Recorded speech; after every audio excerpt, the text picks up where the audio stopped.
now. All right, so we will be recording today's session, and I so appreciate you all being here today. My name is Addie Buckley Burnell. I'm in the University Career Center, and today we will be hosting the Uncensored Career Conversation series focused on international in the workplace. This session is a combination from our office and also the graduate school, and so I really appreciate Laura and Justin's assistance in putting this together and getting the information out. I welcome you all today for the session. We have 4 amazing panelists today that will be joining us, but before I give their introductions, I want to make sure everybody knows that this is a session that is up to you guys. I want your questions to be answered, and so for that reason, you are going to be able to ask questions in the chat, and I'm going to read those out loud. You are always able to unmute yourself and ask a question as well, and then I'm also going to be sharing in the chat box right now a Google Doc that you can actually add any questions to that you would like read anonymously. I'm happy to read out any questions if you're not wanting to read them yourself. So I'm going to go ahead and put this Google Doc in the chat box. Please feel free to add your questions as we go. Oh, I'm sorry, I just said that just to you, Chico. There you go. All right, so before we start asking questions, let me go ahead and let you know who is on this panel today.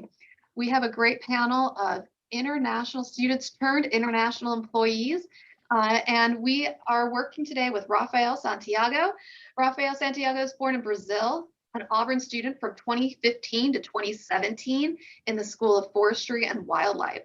He graduated with a master's degree in harvesting operations and is currently working as an ISA certified arborist and manager in Atlanta, Georgia. Thank you for joining us, Rafael. Thank you for having me, Ali. All right, we have Pilela. I know I just messed it up. Pilela. Pilela, okay. Pilela Majaquini. Did I get that right? Okay, beautiful name that I'm just terrible at saying. Pilela is graduated in 2019 with a Master's of Science degree in Rural Sociology, where she completed a Fulbright experience, which is so exciting. After which she joined the International Cultural Center in the Office of International Programs as the Education Programs Coordinator. While at Auburn, she was involved with the African Students Association, International Student Advisory Group, and the Women's Advisory Board. Currently, she works as a senior researcher for the Human Sciences Research Council in South Africa. Thank you so much for joining us today. Thank you for having me. We have Renee Fuente. Renee was a graduate student in the Department of Chemistry and Biochemistry at Auburn University, and he started his graduate studies in 2013, joined the Goodwin Lab in 2014, where he worked as a screening potential antimicrobial agents. During this time at Auburn, he served as the president of the African Students Association in 2016, treasurer for the National Organization for the Professional Advancement of Black Chemists and Chemical Engineers in 2017, the executive vice president of Sustained Dialogue Initiative in 2015. He graduated from Auburn in 2018 and started his tenure as an assistant professor in biochemistry at East Stroudsburg University in Pennsylvania, fall of 2018. His current work focuses on the targeting key bacterial proteins and pathways and serves on several campus-wide and grant review committees. Thank you for joining us today. And last but certainly not least, we have Chico Rego, originally from Rio de Janeiro, Brazil. Chico was an Auburn graduate where he studied Masters of Exercise Physiology and graduated he was here from 2015 to 2017. He was a volunteer assistant coach for swimming and diving and a graduate assistant for swimming in the diving team. Currently, Chico is the assistant coach for Georgia Tech in Atlanta. Thank you so much for joining us today, Chico. So this is our amazing panel that's here today with us, and they are eager to hear your questions. I'm going to go ahead and open the floor for any questions from the audience, and if we do not have any, I will ask some of my own.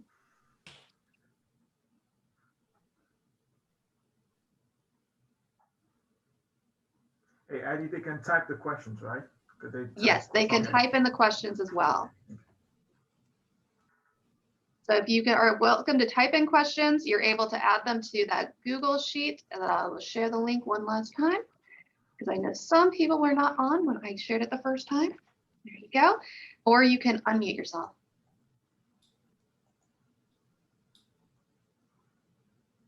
All right, I think we might have a shy audience here today. So I'm going to go ahead and ask some questions that I am just very curious about myself. All right. So you all transitioned from being students to professionals. What would you say was the greatest challenge in that transition for you? Who were you asking to first? Anyone on the panel is welcome to start the discussion. Okay, I'll start. I think the hardest transition was finding a job. I'm going to be honest with you. It wasn't easy being an international student. You know, there's always the problem with, you know, most of the biggest companies, they try to go the path of least resistance. So they, you know, you have to really stand out in order for a company to hire you. But that's not all the case, you know, that's most of the cases, but sometimes you can get lucky, or, you know, if you're competitive enough, if you are a good professional and good student, if you have qualities, I'm sure you're going to be okay finding a job, but it's definitely a big challenge finding the right spot for you.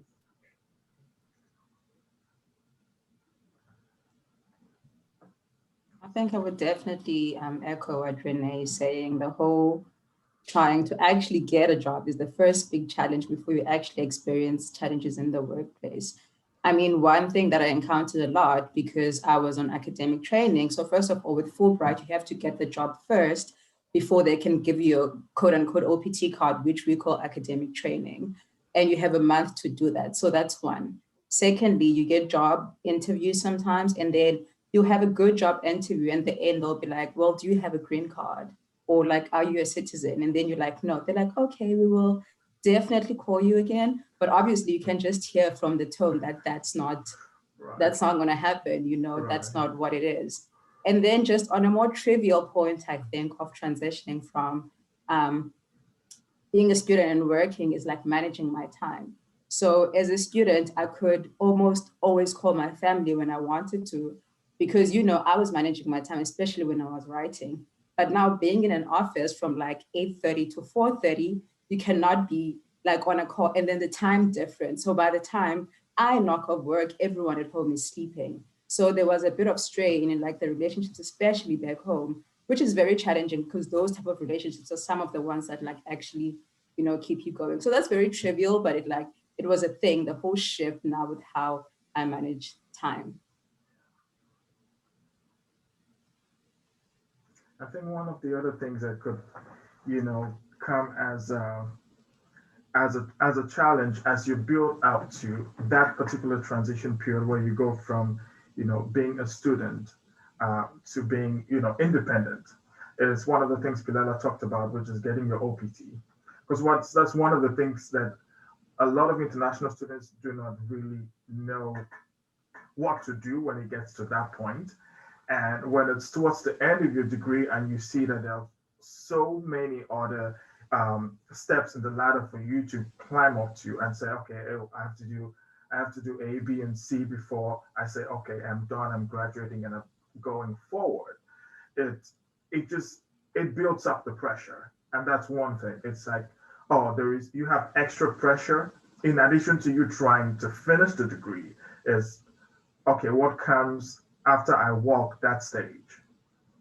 You know, I think that's one of the things that, in addition to you being independent afterwards, it puts on a lot of added pressure to it. I would say that for me, yes, finding a job was hard, but like even before that, I think the cultural difference was some of the things on the working environment was some of the things that was quite different for me, especially like on my area, because like being a swim coach and like working with sports back home in Brazil is a little bit different. Like it's way more laid back that's here.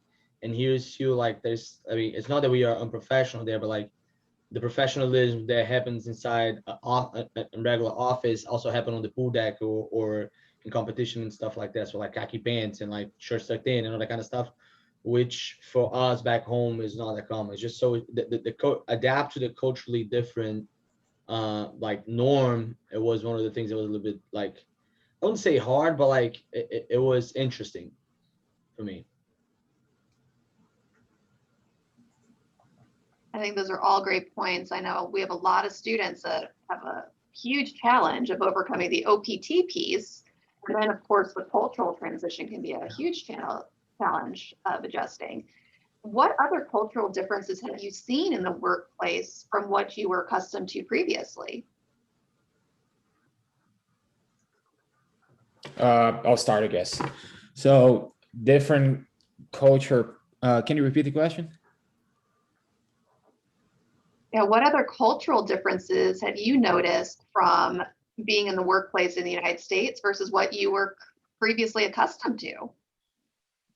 Good question. I think it goes a lot to what Chico just said. You know, of course, that depends on the industry. The swimming industry has a different system when you're in the US versus when in Brazil. Again, like Chico said, it doesn't mean that we're unprofessional or there's lack of management or this and that. It's just the way things happen here is a little bit different. I can't really say much about swimming. That's in Chico's area. But in my area, I can give an example as well. So I graduated in forestry, and down in Brazil, all of my peers from college, because I went to college there and got my master's degree in Auburn.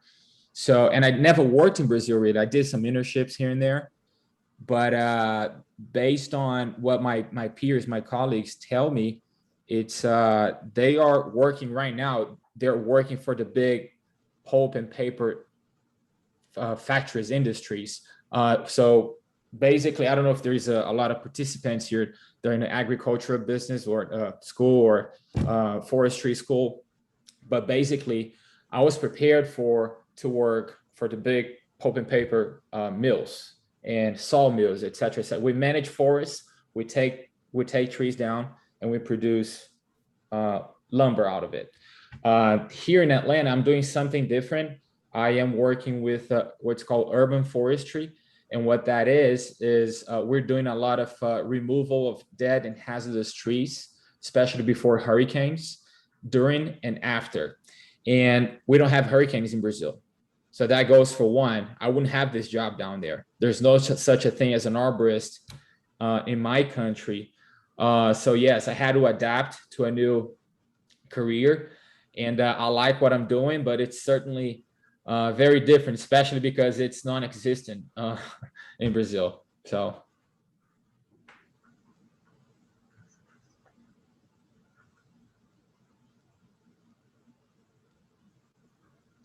For me, I would say, besides the fact, like kind of like even the profession, like the interrelationship, like the interpersonal relationship between peers, and even like for myself, like coaches and athlete, it's fairly different. Like I don't know how many of the people around like know how Brazilians are in terms of like being effective and like more like our physical space is way smaller than the majority of the country. I think that's Latinos in general. Each other and all that kind of stuff.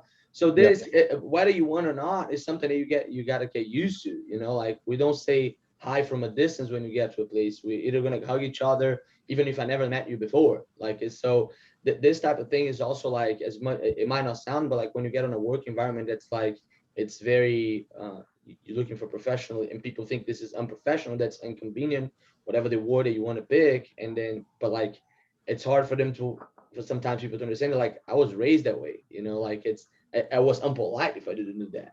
So this also this behavioral things that culturally are different from country to country, like it is a little, I wouldn't say it's challenging, but it takes a lot of like conscience for you to pay attention to what you're doing and adapt to that.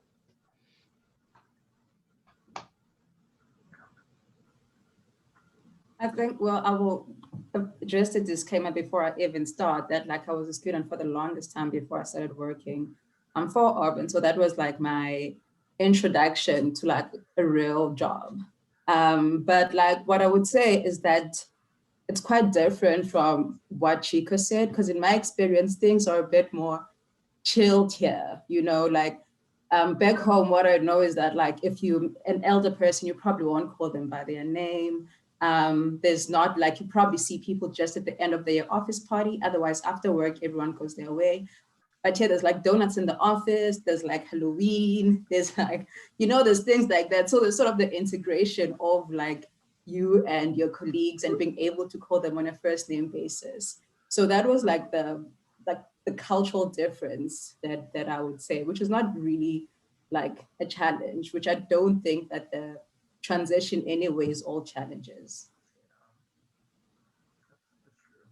It could be really different, especially in like I'll use the example in academia because I had my undergrad back in Cameroon and then came to Auburn for graduate school. And the way you are trained or the way you are taught in in a lecture hall, it's very different. It's um, an entire class of students could fail, and the professor is going to say, "Well, you probably did not do your job really well, or you guys probably did not study, as hard as you could." Um, and so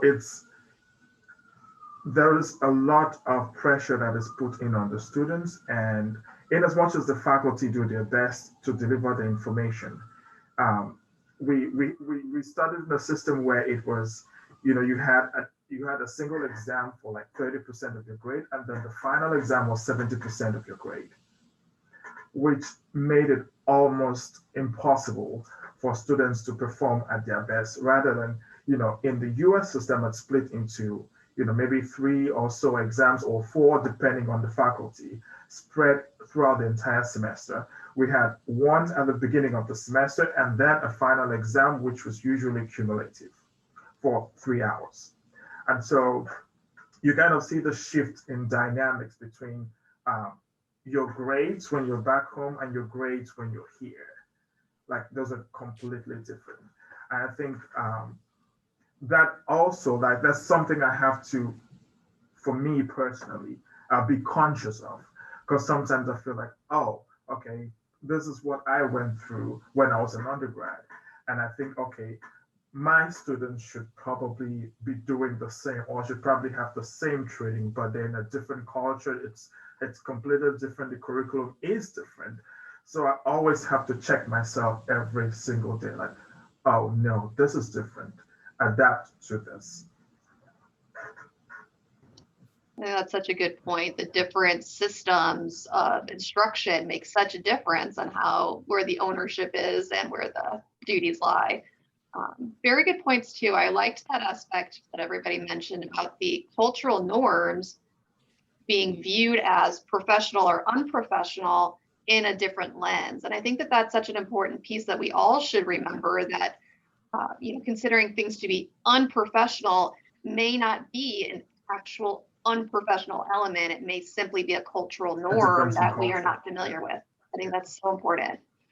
So we have some great questions in the chat box. The first one is going to be, where are all of the panelists currently working, and what is your visa citizenship status? So if you guys would relay that. I am currently working in Atlanta, Georgia, just like Chico. And my status right now, so I think just like everyone here, I went from the F1 visa, the student visa, straight to OPT, where I stayed in the OPT for 1 year. And then I applied for the OPT STEM, I think is what it's called, when you extend it for another 2 years. So the end of my 3rd year was last year, the year 2020.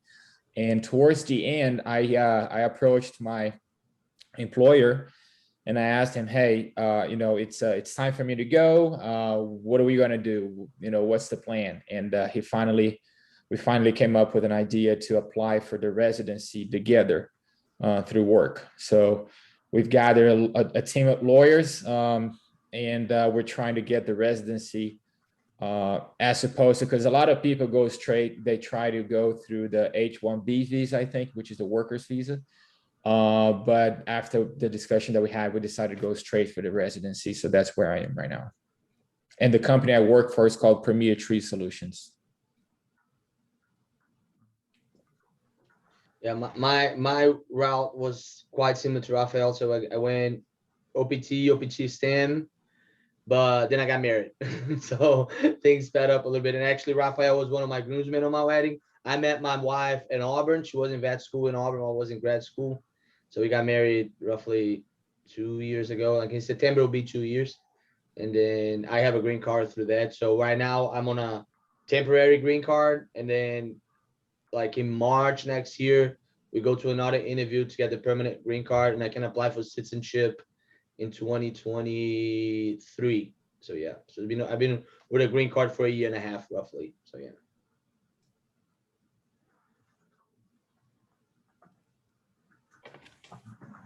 For me, I went through after grad school. I had, to be honest, I don't know how long I had the OPT for, uh, because I graduated like I started work 2 weeks after graduation. So I would say I used 2 weeks of my OPT. Let me put it that way, or more. But before I started work, they had already started the H-1B visa process, because that had to be kind of the transition visa between the F1 and. But then, since it was a public institution and also in academia, uh, the institution, so ESU, had to file in for, made a green card application for E2 category, which is the exceptional ability for most faculty and research. And so that's what I'm on now as a green card holder. So that's the, I guess, step-by-step process that I went through.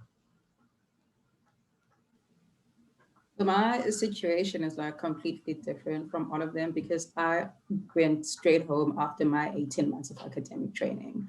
So I'll be honest, like I didn't really try explore like what other means are there, because the most obvious one was a PhD, and I was not, and I'm not ready for that.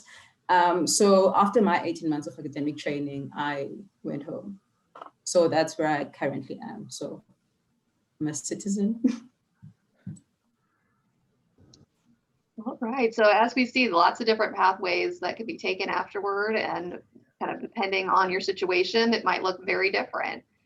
Now, for those of you who well, for all of you, what would you say was the best way that you found to look for jobs that would potentially lead to that sponsorship of H-1B visa or a green card?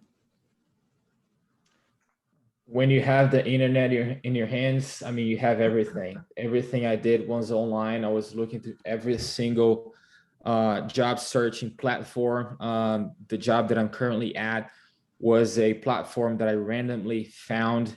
And that's the one that I least expected to find anything. I would suggest try even Craigslist, whatever you can try, shoot everywhere. And I ended up finding this job online pretty much. And the other, like I said, the other bigger companies that I try to go for, we had all of these events in the School of Forestry where companies will come to Auburn, set up their tents, and the professional, what do you call forget the name now, but they come out to Career Auburn. fair. Career fair, thank you. Yes. They interview students and they talk to them, and you get, you make contacts, you get phone numbers, you get people's emails, you send it out to them. I went through a couple of career process, job process, but it never worked for me with any of those big companies. Again, because of the challenge of being an international student, you don't have the residency, so it's really tough. You gotta take advantage of the OPT. I think that's my recommendation for everyone, because that gives you at least 1 year, and if you want to extend, you have another 2 years. My suggestion is I think most employers, they don't really care if you are an international student or not. They care if you are or are not allowed to work. How much work do they have to go through to hire you? That's the way I felt with my current employer. So I told him, yeah, I'm allowed to work. He said, I don't care how, just, make sure that you give me the paperwork. If you are legal here in the country, if you can't work for me, you're hired. So that's kind of how it happened to me, and I took advantage of it. My career is a little bit different because college sports is a very closed environment. So it's not, you can do application and everything, but you gotta have, like, I saw a question on the chat, like someone that was in the film industry, there was a lot of networking. That's what college sports are. So you have, it's not who you know, is who know you, is a little bit different.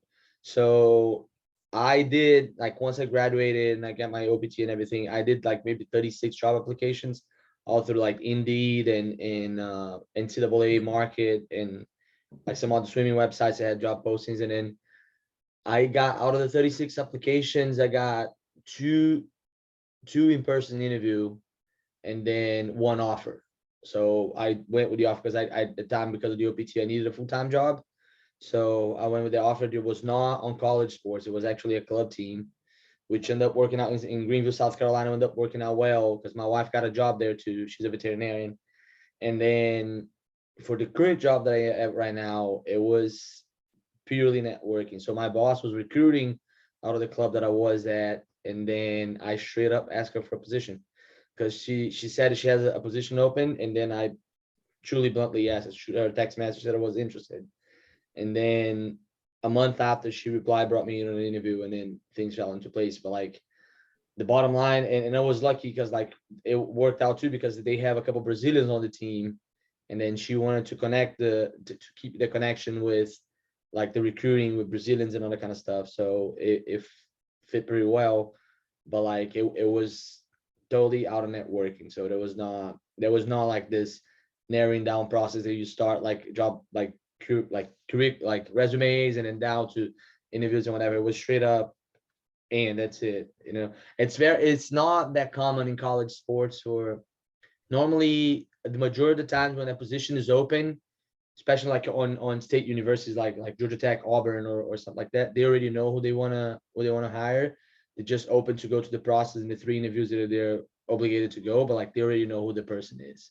So it's very rare to get to only if it's a very new position that they open and they want to go to the process because it's no one has been there, but like normally they already know. So that's kind of like how I went through my process to get where I'm at right now.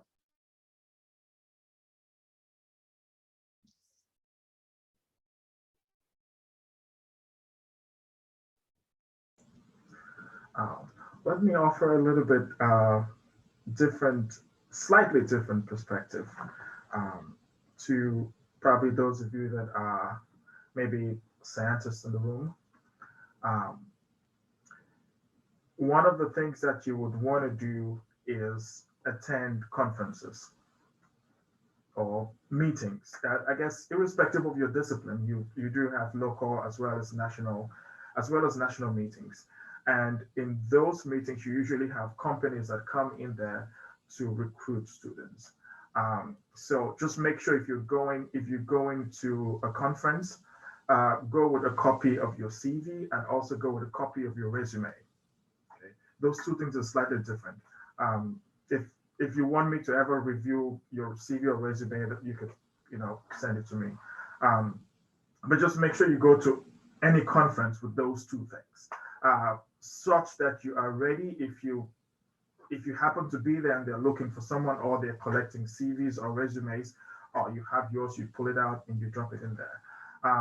Also, if you're going to one of those meetings, especially the national meetings, because that's where all the companies come from all around the country to either showcase products or to recruit new talents, you could book an interview before you actually go to the meeting. Okay. I did that when I was probably my 4th year in grad school. So there was a national meeting for ACS. I scheduled an interview with a chemical company, and we had an interview on site in the conference arena downtown in DC. As I think Pilela and Chico had echoed, it was, are you a citizen, or are you, one of those questions in those lines. And unfortunately for me, I did not check that box. So it was, it fell through immediately. But those are some of the things that I believe now things are changing and we should try to take advantage of. If you're looking at going into academia, uh, I stumbled upon this site. It was called ChemJobber. So it's a guy that has an account that he pulls up all the faculty jobs and makes a spreadsheet of them with the links and everything. So it's like an Excel spreadsheet with job openings around the country and their deadlines. And that was just me Googling, as Raphael said, just put stuff on there.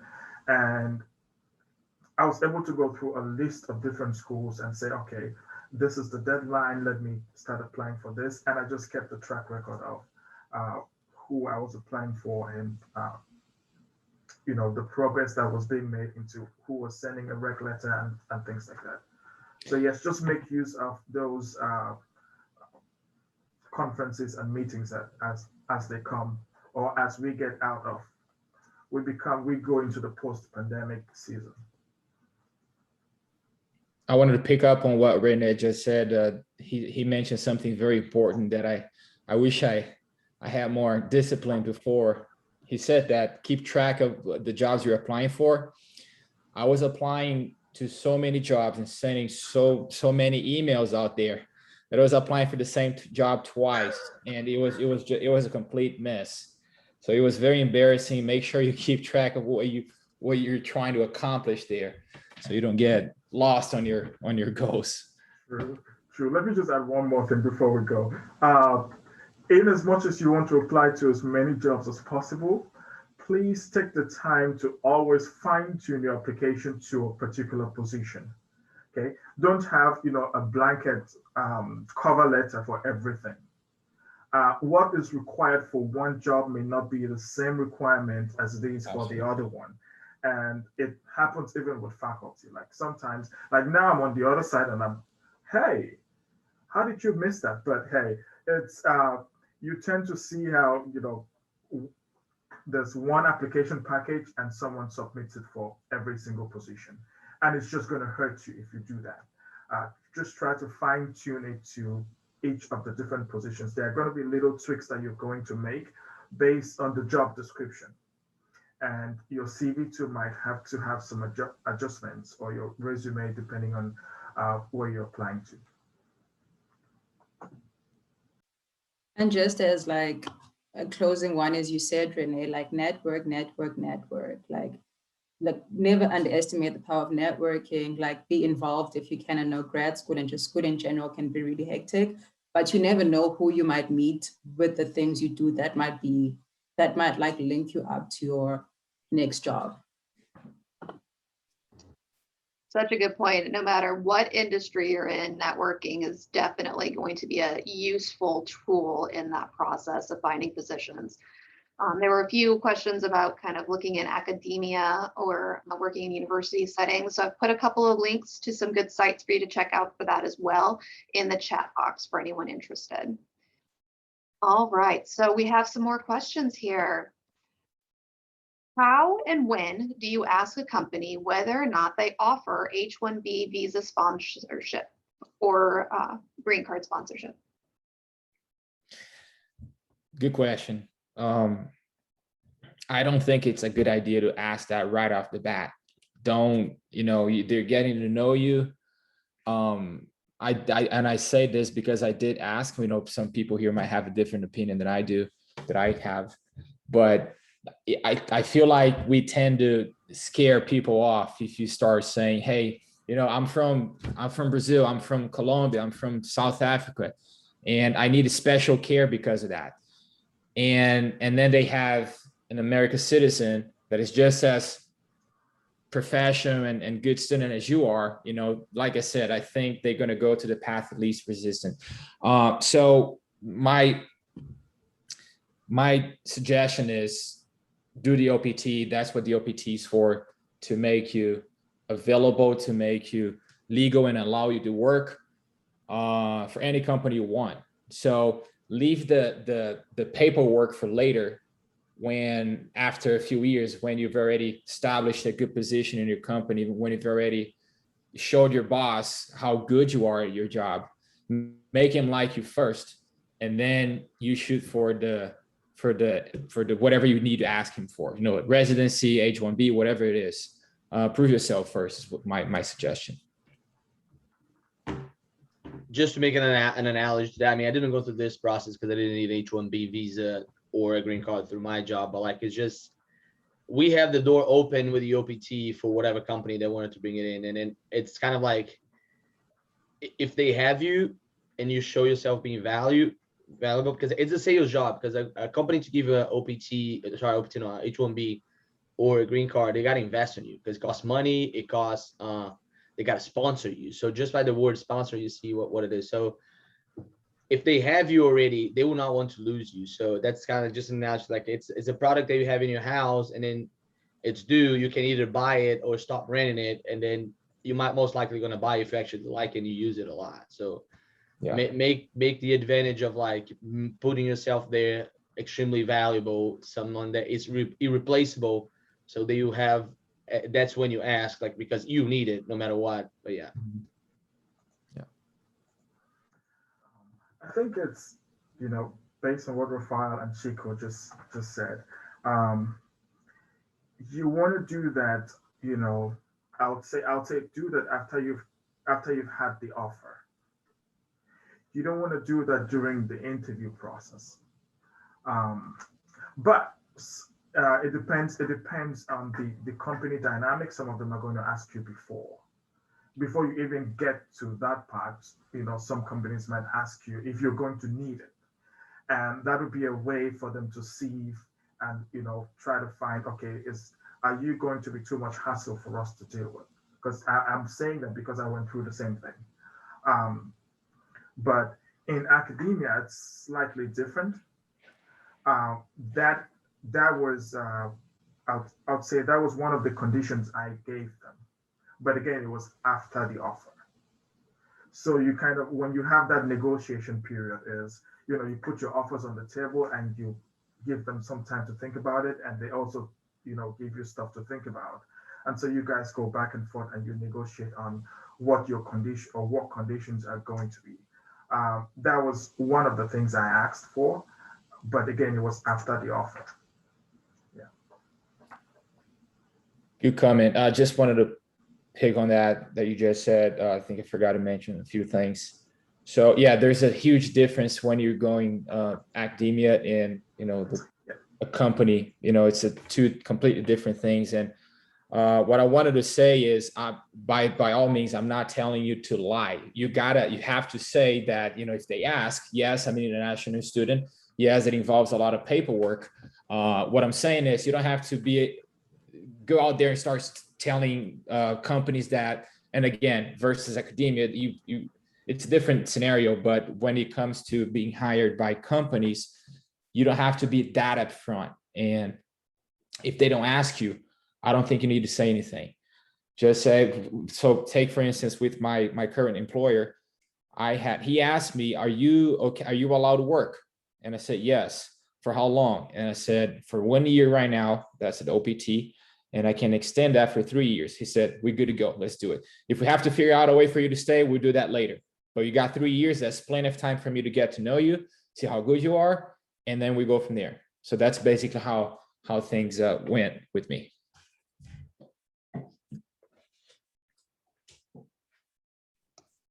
And I think these are all very good points, and that OPT leading to an H-1B is obviously ideal. There's some great sites out there too, if anyone is interested in just searching for companies who have done that sponsorship in the past. You know, searching for H-1B companies that have sponsored H-1B visas in the past tends to be a good way to kind of get your foot in the door with an organization who might be more open to that as well.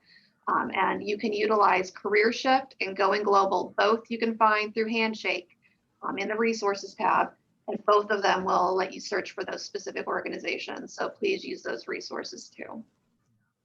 All right. And Addy, just to add one quick thing, why it is important to actually know the background of those companies, like if they are used to, if they've had experience dealing with that, it's much, much easier for them. Yes. If it's a company that has not had experience going through that process, they might be much more reluctant to pull you through Correct. that. Yeah. That's true. That is very true. And they might be scared by the even thought of lawyers and such. So yes, if they've done it in the past, they're far more likely to do it in the future because it's not nearly as cumbersome as they might believe. It's cumbersome, but it's not nearly as cumbersome as they might believe. And for those who are not as familiar, OPT, you are able to work for an organization through OPT and the company doesn't have to do anything on their side special. And so that's why that's a benefit.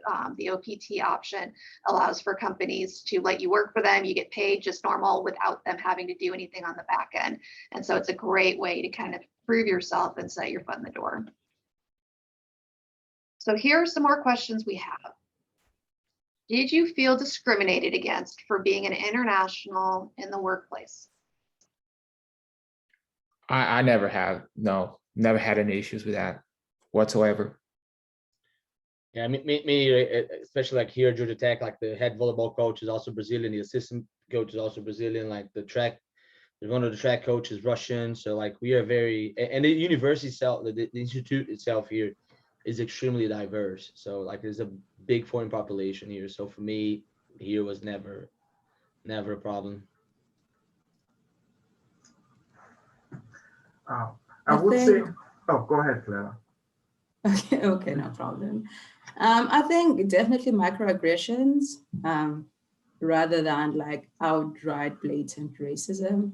There's definitely always some sort of microaggression, and there's always some sort of, so I wouldn't know, like talking about other countries or like other continents, but particularly coming from Africa, there's always some sort of like prejudice or, so something like that.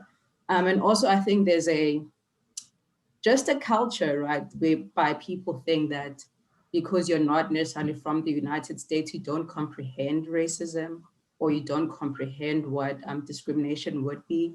Because I remember one time when there was, is it called a noose? It was found in one of the residences on campus, right? And the email that was being sent around was just sent around, let's say, to organizations that have majority African Americans, but like no one was considering that intersectionality of being Black and being African, like in Auburn at that point.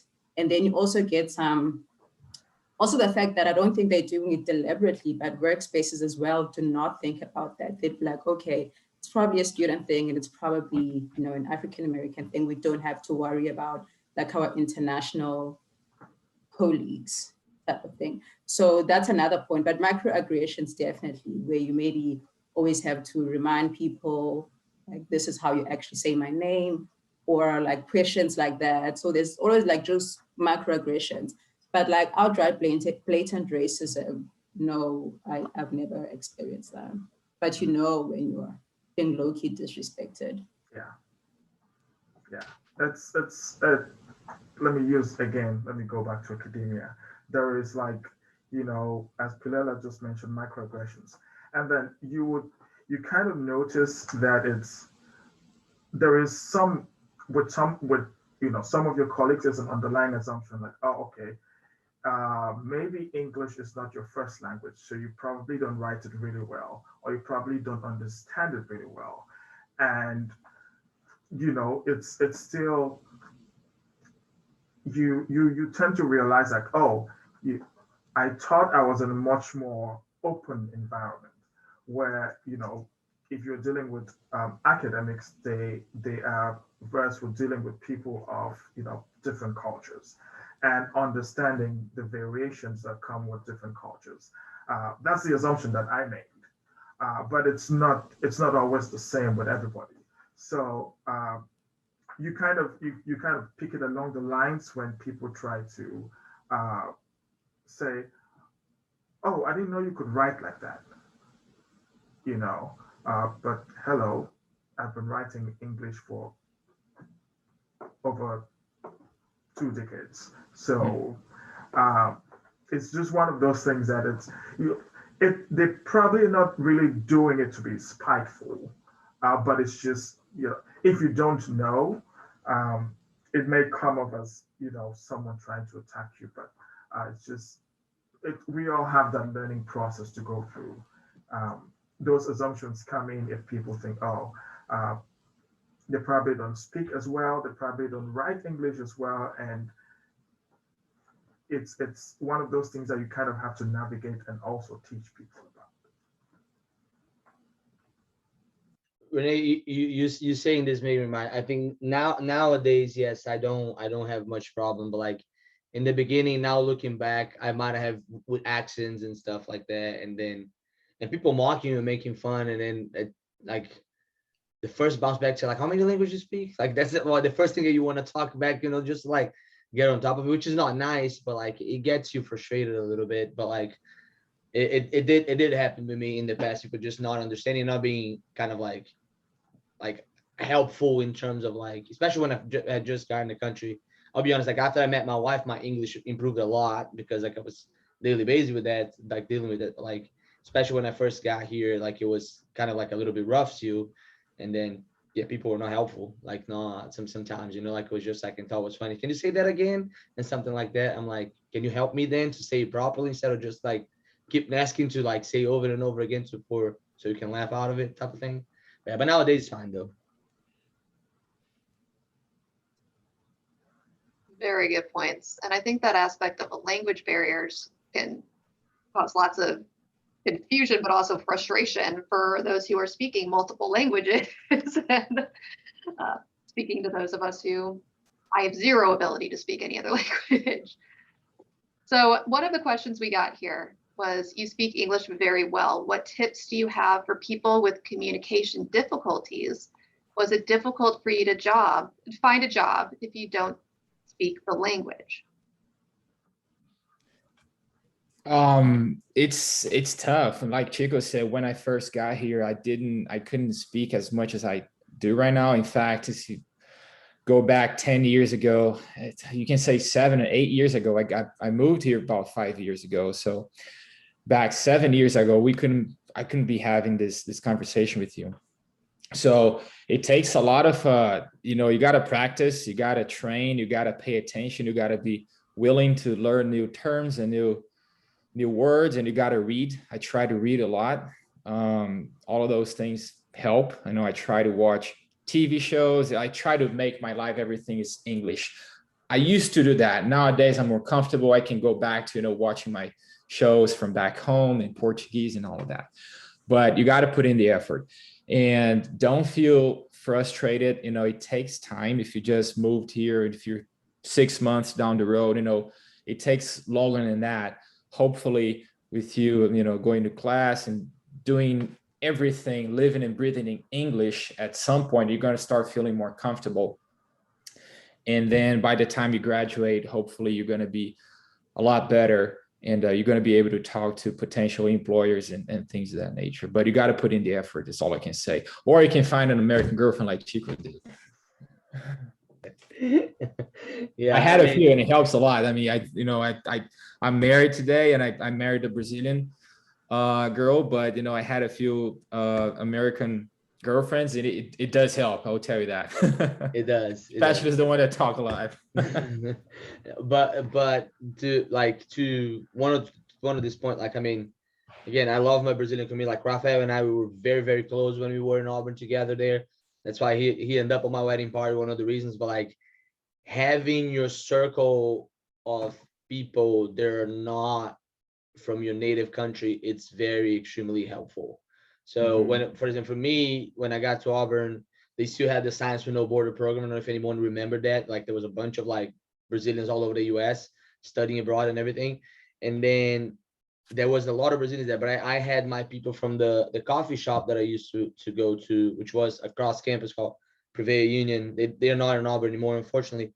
But like I used to go there every day and sit there on the bar for an hour and just chat with the barista, and then like to improve my English. And those were the people that like used to pick on my accent in a nice way and like helping me to improve, helping me to like say the things properly and all that kind of stuff. Because it was, I mean, I did an English course back home, but like it's not realistic until you get here and you submerge yourself here. And then I'm actually going through this with a student athlete that we're trying to get here now that like cannot pass the English proficiency test. And like I'm telling like we're going through a process of appealing, saying like once he gets here, he'll be fine. Like because submerge himself in the culture and everything. And then whether you want to know, you got to speak the language. And yeah, and for me, to be honest, like I had a lot of headaches in the beginning of my master's program because I was out of school for 4 years, no, for 6 years when I got into the master's program, and then going to like a whole thing like with a different language. It was a lot of headache in the beginning, but then you get used to it. And yes, like I said, when I met my wife, there was like completely every day, all the time in English and all that kind of stuff. Like it did improve a lot. She did help me a lot. She started picking on the things that I said it wrong. It was like literal translations from Portuguese, and started like helping with that. So like in English would sound better this way and da da da. So all that kind of stuff. But the main thing I would say is like, yes, like have your country mates really close to your heart, but like find your circle of people that will get you out of your comfort zone to like speak the language, and those are your friends. Like I used to have like Brazilian barbecues in my house with only Americans, like maybe like Rafael and I was the only Brazilian there, like something like that. So and people bring it and force you to use the language, force you, especially being in the South, like being in Auburn, like teach you the slangs of the South and all that kind of stuff, like the different sayings that you have there. But like I can tell that I could never picture y'all. Like I refuse myself to say y'all. So, but yeah. I think in my case, it's particularly different because we were like colonized by the British. So I've spoken English my entire life. But like with that said, I really believe in that, like now with like answering the question, it's immersing yourself in the culture, right? Like wherever you are, you want to immerse yourself in the culture completely. As Rafael and Chico said, yes, you want to have like your community, like, your home people, but also you want to immerse yourself in the American culture so that if you leave one day, you have all of that. And again, networking does not just happen again in just formal spaces. You don't know if someone that you're meeting somewhere, their dad has an opening at a job that has something, unless you get out of your comfort zone and like immerse yourself in the culture and meet people. So just that. So if you do that, of course, you will have to converse with people in English. And that's when your English will improve, like your vocabulary and everything. So it's not just like saying, now I'm trying to learn English. It's like, how do I fully experience like maybe just American culture, and then learning the language will be like secondary. I think let me just add something really quick to what Lela just said. Um, Something I've observed over the years, I'm speaking now to the international students, of course, it's for international students. We tend to have our own cliques. It's like, okay, if I'm having a class and the folks from my country are there, I'm just going to stick with them because it's easier for me to, leave that way if I'm in a new environment. But this is where you do yourself a disservice, is you don't get to learn the English from the people that are local. Now, most international students, I understand they have time assimilating to the new culture, especially when you're new or you just want to stick with the people that you know. And I've seen many a student stay in the same place for, say, 2-3 years, and their English hasn't improved. Why? Because they only stick to the friends that they came from home with. And you'll do yourself a disservice if you do that. Not saying that you should, let your friends go, but try as much as possible, as all the other panelists have said, to immerse yourself in the local culture. The company you keep is very important. You learn the local slangs when you talk to the local people. You learn the idioms, so to speak, when you talk to the local people, so that when you hear those idioms somewhere else, you're like, oh, okay. If someone says to you, don't be a stranger, they're not really saying, okay, do not really be a stranger. It just means, come around more often. And I use that particular example because the first time I heard it, I was like, okay. But then I thought of it again, and then I realized quickly what it meant. It's not something we use often in Cameroon. So I would have never known how to interpret the saying, don't be a stranger. But because I had friends that were outside of Africa, local to domestic, I was able to learn some of those things. And when I hear them again, it's, okay, yeah, I know what it means. And it's no longer strange. So your company, it's very important. Or if someone says we should meet for coffee sometime, that could mean in like 2 years.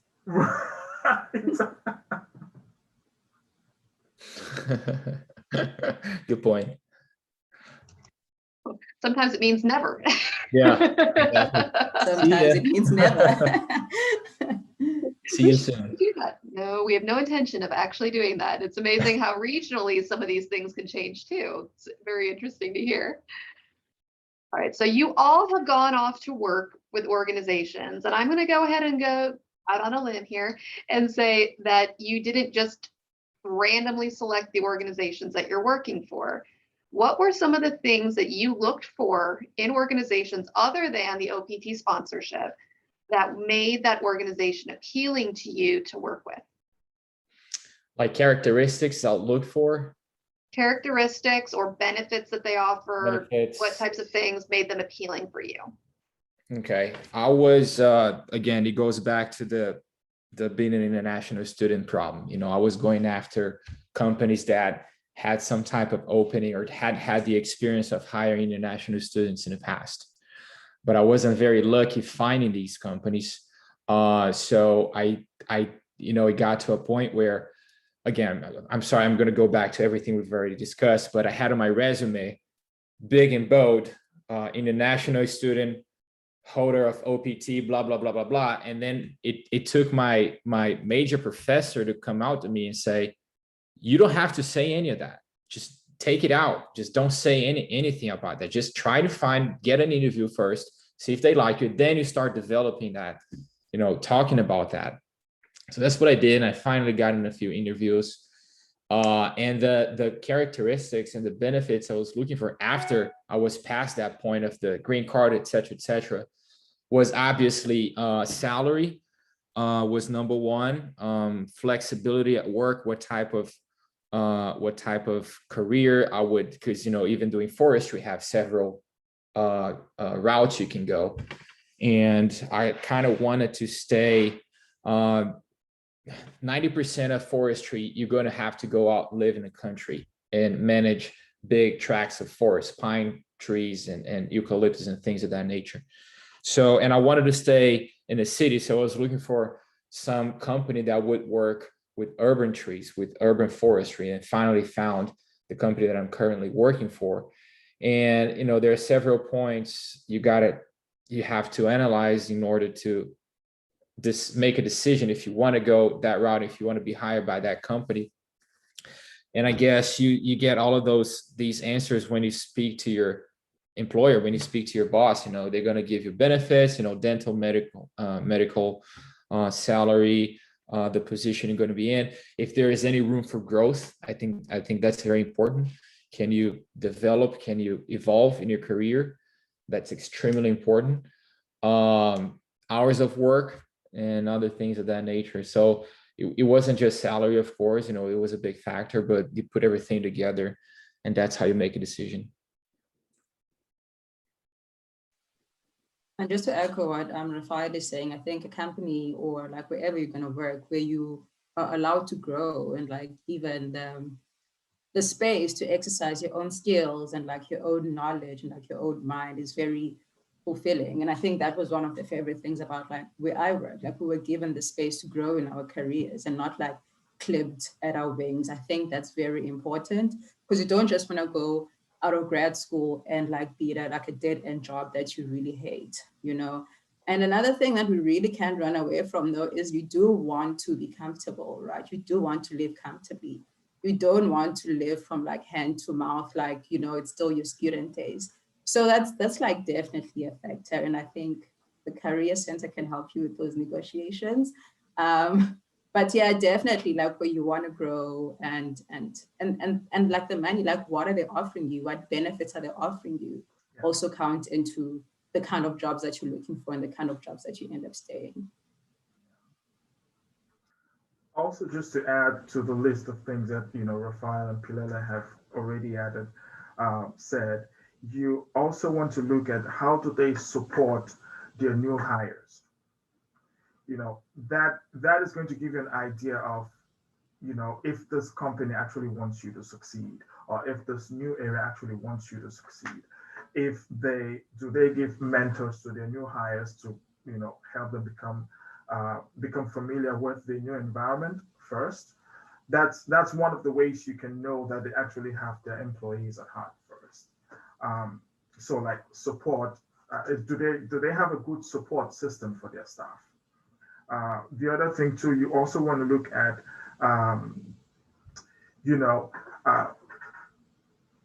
I really don't want to put age into it, but also look at how they've changed with time, right?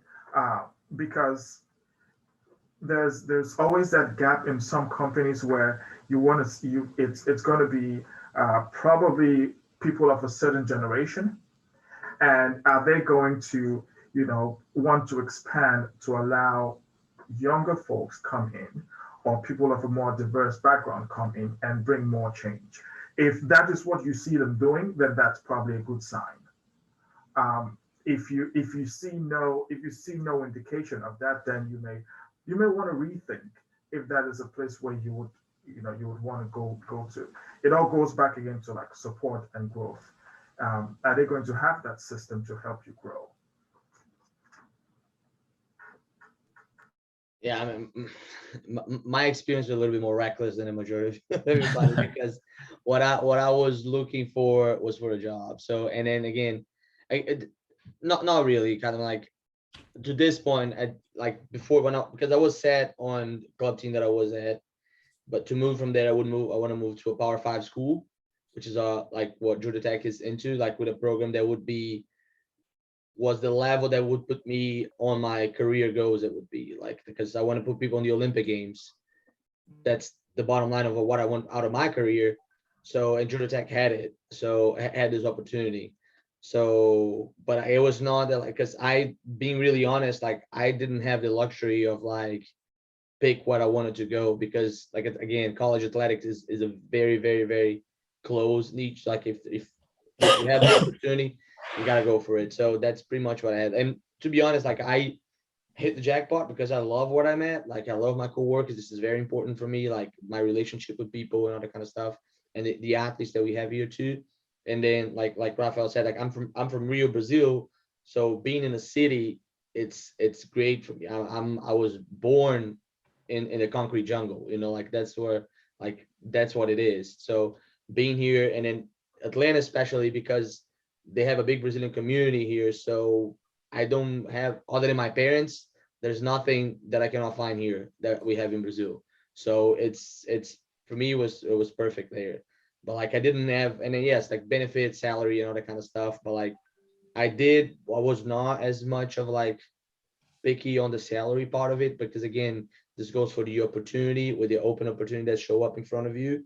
So I don't think I was on the point that I could be that selective with, I mean, of course, like if it's a salary that they're going to put me under the line of misery, that's something that I will not be able to do.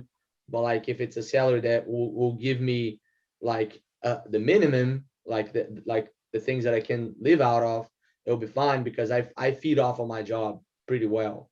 Like this is like, it's one of the conversations I have with my wife. Like the job for me, it's what give me, I would be someone different if I don't do what I do.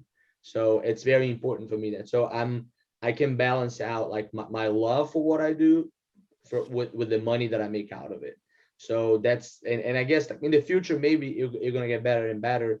But like for the moment it is, I need a foot in the door. So I could not be that much selective into like what I wanted or not. So it had opened, it was a Power 5 school, like growing up, like we climbing up the national ladder on the swimming diving championship. So that's the place that I want to be. So it ended up being perfect. And just to add to what Chico is saying, I'm so sorry. No, you're good. To what Chico is saying, it's like, obviously, if we're keeping it 100, I mean, the international context, you are sort of backed into a corner. You have to, find a job in a certain time. And like I said, with Fulbright, you have a month to find a job like after graduation for them to give you the academic training, aka OPT. But I think what I learned, or what I could have done much more differently when I was looking for a job, is start looking much earlier. So you're not backed up into that corner where if someone is giving you something, you just have to sell off whatever crumbs that person gives you. So it's a little bit tricky, right, to balance school and like your life in general and like job hunting, but like you have to find a way to do it so that at least you are able to say, maybe you have room for negotiation. So it's not a, okay, no, I'm going to go back home because I literally cannot find a job, or I'm going to like do what I don't like, that doesn't fulfill me, or that doesn't pay me much. So it's sort of like you have to give yourself much more time because of the dynamics of being an international student. And to add to that, you may also want to look at maybe geography might also be a thing. Now it depends, geography is going to be very subjective because not everybody wants to live in certain states. So you also want to have where you think you're going to be comfortable staying. You also want to, get I guess Chico is very comfortable living in Georgia, right? Because of the environment. So he decided to stay in Georgia. So those are some of the things you also want to be thinking of, like which states, are you going to be comfortable to be in? Do you want to stay in Alabama? Okay, then you kind of make your targets to be in that particular state, and you zone in on that state, and you put all your efforts in there. The other thing Pilela talked about with respect to like planning ahead, it is very, very important because again, as international students, time is usually not your friend. Well, time is not everybody's friend, but for you, it's compounded. Yeah. So you kind of really want to plan ahead. And let me just extend this by a minute or two, really quickly. I'm sorry. Why I wanted to add this was because in my third year in grad school, I attended a conference and I met another student who was about to defend in spring. It was a fall conference, so she was supposed to defend in spring. And she was writing her dissertation in the fall to defend in spring. And in the fall, in that particular conference, she was job searching. And I said, oh, you're starting really early, like you graduate next year. Why don't you just wait in the spring and start? She's like, oh no, she's starting late. She's like, okay, you know what? You need to start this a year before. Like, don't wait and be in the same position I'm in before you start doing this. And that was one of the lessons I learned just by communicating or, networking with other students. And so when it was my turn, I was like, okay, good. This is my fourth year. I should, start looking out for these so that it's not a rush of take whatever comes. You actually have some time to sit down and look at the options that you have and, make a decision and not just simply take whatever comes. Sorry, I went too long. Sorry. I think those were all great points. And that timeline piece, I think everybody should be aware, no matter what your situation is, the timeline will depend really on your industry. If you're in academia, you could be looking at a 6-month from application to hire scenario, or if you're in more of horticulture, it may be more of hire on demand. And so it may just be a month or two. And so depending on your industry, that area really varies. And so we do recommend typically about 9 months to a year beforehand to start your search. And so start applying early.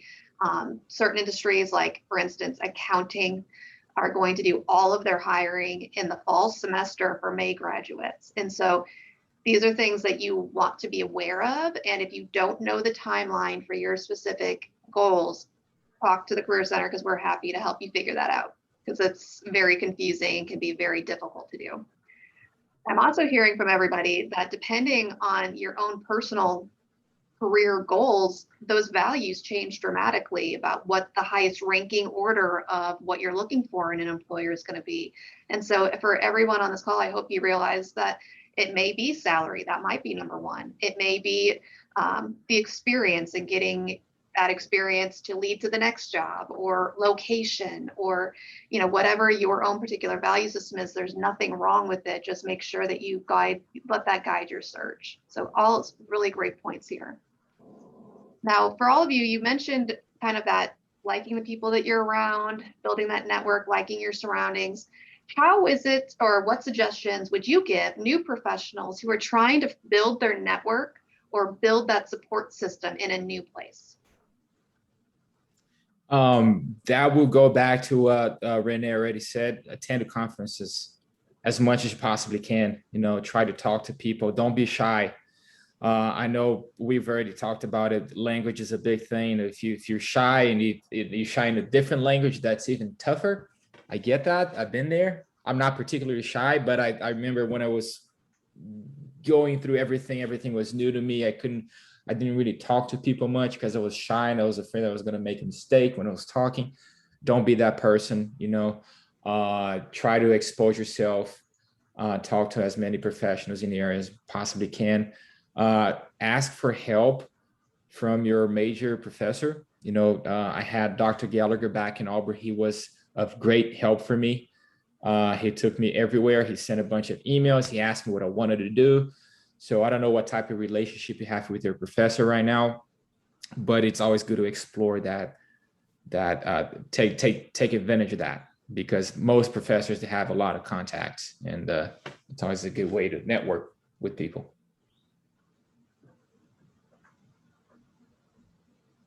True. COVID has made it harder. I'm just reading it now. Yep. That's tough. I don't know what to say about that. When I was in Auburn, it was 2017, everybody together. We never had that problem. I really don't have an answer for that right now. It's just unfortunate. Yeah. Even the virtual conferences that, take place now, it's, networking could still be done virtually, but it's different. And I understand how, you kind of want that personal connection to be there. And doing, chatting online or doing networking virtually could be really challenging. But hey, it's the best tool we have given the times. I'm sure after this, most of the conferences now or later this year are going to be hybrid. So they're going to be face-to-face and some virtual format. So at least we can go back to some form of face-to-face networking after that. Yeah. I think just to answer the question, there's a line that I'll paraphrase that goes something like, it's beautiful, it's comfortable in your comfort zone, but nothing grows there, right? So you always have to move out of your comfort zone, something like that. And again, to stress that sometimes networking is not a formal building where people are giving each other business cards. Like literally everyone that you meet has the potential to be some big step in your life. So even if it's like a work social thing, you want to go there, even if of course, don't drain yourself and don't hang out with people that you don't like, but also you want to get out of your comfort zone and talk to people like you really don't know how that might change. Like I said, you don't know if someone's dad is in the industry or someone's mom is in the industry and they have an opening, so you can put in your something like that. So literally every time you get out of your comfort zone and try to talk to people, that has some potential of moving your life in a different level. And going back to what Renee said, the company you keep is important. So in that way, you can progress professionally, even if it was initially a social setting. Yeah, for me, honestly, what I did out for networking wise, because on the swimming, you do have some little conferences and stuff like that, more kind of a continuous education stuff that you get a lot of it, but there's not that much exchanging business cards and all that kind of stuff. So what I did, I went visiting people, I went calling coaches all over the place, hey, can I go see a practice? Sometimes drive 4 hours up to an NC State, when I was in Greenville, or 4 hours down to Auburn to just stay on the pool deck and see people. So because again, that people start getting to know you. And then one thing that it's very different here, that back home in Brazil, it's not that common, is the references, all this the amount and the actual reference that you put in a resume, and they call ghost references or the blind references, people call someone that they know that they work you, but you don't know they're calling that person. So for people to know you, and when they call, say, yeah, I know that guy, I know who he is, and don't know who she is or whatever, and then speak in your behalf, it's really important. So Pilar said it's not only like the business card, it's just like who are you as a person, you know, like, yeah, like, can you hang out, can you hold a conversation, you know, or about something, even if it's random, you know, like whatever it is. So this is the type of thing is important for the networking, in my view, because it puts you on a position of being like a regular human being, you know. You're not only someone that's trying to put a mask on or something like that. You are truly like yourself. So this was one of the most important things for me, more than and main thing of all is I had no shame in asking. I have absolutely no shame in asking whatever it was, because I always had to know. Maybe will come out with yes. So I asked, that's how I got this job, that's how I got to Auburn. Like I bluntly asked to be a volunteer coach. And the guy said, yeah, sure, thinking that I would not come and I show up on the pool deck. But I said, you said yes, so I'm here. So it's the same thing. Like, so don't be afraid of asking. Like, you already have to know. Just to add, and then I go off on some kind of a tangent on what Chico just said about, you know, just asking, or, you know, putting yourself out there.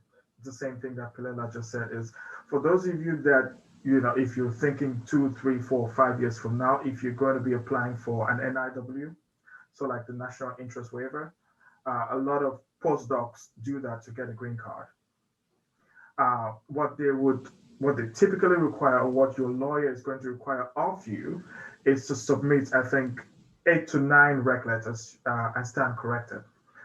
Some of them are going to be from people that not people that know you in different capacities, not just academic research and stuff. That just people that know who you are and that can actually sit down and take their time to write a recommendation letter for you. And yes, the NIW is very tasking because they ask for like 8 or 9, which is, you may think, oh yeah, I have 8 or 9 people that I could ask for, but are they going to take those 8 or 9 people take their time to write it? That's one of the things you want to also think about, is the people outside of your sphere of, you know, your educational sphere would also be writing those rec letters for you.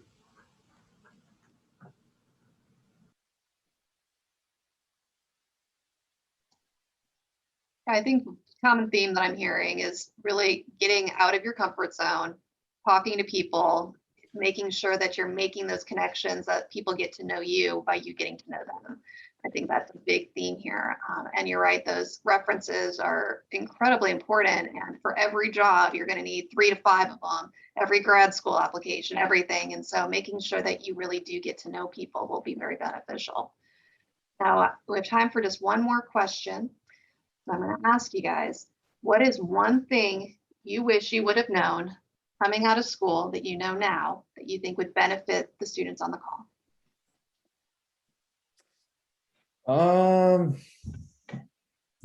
Oh man, it might take me a minute. Yeah, I have the right answer there. There's so many things. You know, for one is the resume thing. You know, I emphasized too much on my resume that I was an international student, and only when I realized that, you know, it's not a big deal. Just as long as you're okay to work, you have the documentation, you're legal to work, you're going to be fine. So after I took all of that out of my resume, the opportunities started to show up. So that's one. For those who have the OPT, that's another one I wish I knew before, and that involves financial money. You know, a lot of people, when you're under OPT, you're not a resident, you're not a citizen. And I don't even know if I can talk about that, but it goes to taxes. You're not supposed to pay Social Security. And what's the other one? FICA. Yeah. And they're going to take that out of your paycheck if you don't ask them not to. So I don't know if a lot of people know that. I found out about that on my own after a year. And they said it would give me a return. It was about $2,500. It was pretty good sum of money. And then I never saw that money back, but they took it out. So after that point on, I stopped paying FICA, because you're not a citizen. You're not going to see that Social Security money back unless you get residency, and then you start paying it. So that's something I didn't know about when I started my OPT, and now I do. And I found out about it on my own. I personally cannot say this enough, but like at your time on campus, like use campus resources, right? Because with every job that you're applying for, you don't have to like tailor your CV differently, like a resume differently for that particular job. And that's daunting, but you literally have people on campus to help you with that. You have people on campus to help you look for jobs. Like you have people on campus to give you an outfit if you need, an outfit. So like use campus resources as much as you can, like the career center, people around campus networking, that type of thing. So use campus resources so that every time you have to apply for the job, you can go to anyone who's going to look at your CV, but you can go to someone who's going to help you structure your CV for like the job that you want. So I think definitely that, like as a student, just do that, and tailor your CV for the particular job that you're looking for. It's not like a one size fits all. Use the career center. Use them. Anywhere you find yourself, just use them. Why I say that is because many a times we only find out about the career center when we're on our way out, and it's sometimes too late. But if you're lucky enough to, you know, go in there and have someone, there's definitely going to be someone there to like review your CV and say, okay, this is how I think you should adjust it. Because trust me, you never see your own mistakes many of the time. You know, you write stuff and you read through it and, oh yeah, it makes sense. But when someone else who is outside of your field reads it and it doesn't make sense to them, it means maybe your employer is going to find the same thing.